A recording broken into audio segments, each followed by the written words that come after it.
jaamacadda ummadda Ilays waa mid ka mid ah jaamacadaha faca weyn ee ku yaala magaalada Laascanood ee xarunta gobolka Sool. Munaasabad ballaaran oo lagu maamuusayay faa'iidooyinka ay leedahay dhaqashada xoolaha nool ayaa ka dhacday hoolka jaamacadda ummadda Ilays. Madaxda jaamacadda iyo waliba khubaro ku xeel dheer cilmiga dhaqashada xoolaha oo ka yahay Dr. Maxamed Cabdiraxmaan ayaa goobjoog ahaa munaasabadani, waxaana si ballaaran loogu lafaguray faa'iidooyinka ay leedahay dhaqashada xoolaha nool.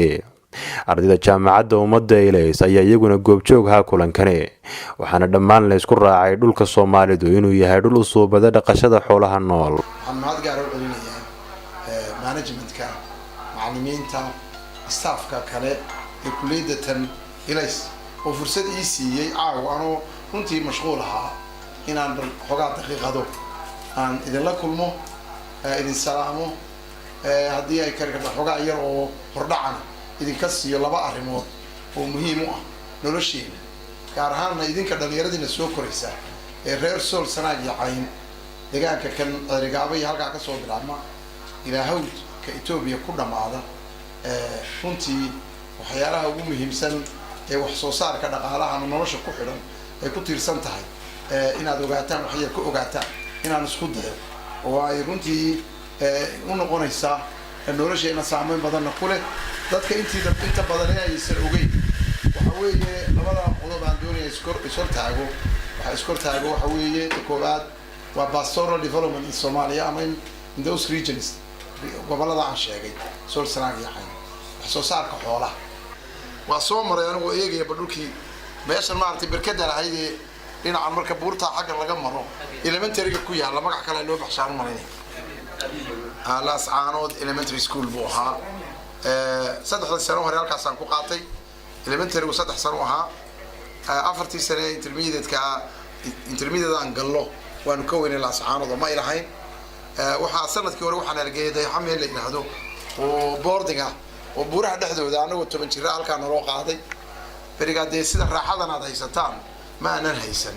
hal gaari oo weyn baan la saaray anagoo yar 10 jir ah. maalin iyo habeen buu nala sii socday wadada raf bay ahayd. waa gaari korkiisa la saaran yahay oo Bedford oo truck ah. waxaan la geeyay habeen bar baan la geeyay buuro dhexdood oo 40 kilomitir magaalada u sokaysa u jirto, waan maqaayad lahayn, waan waxba lahayn.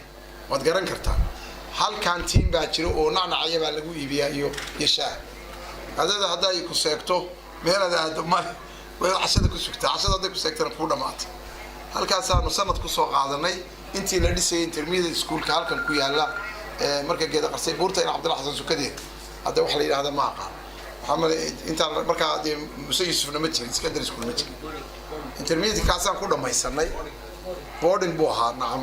dadka waxbarashada nafta la bariga jirtay boarding baa Ingiriiskii baa ka tagay nidaamka. kaasaan ku dhamaysanay. dabadna laba wax secondary ah waxa jiray Xamuud iyo Sheekh oo mishan iyo 20 arday qaata 1100 baan ku galay intermediate imtixaankii.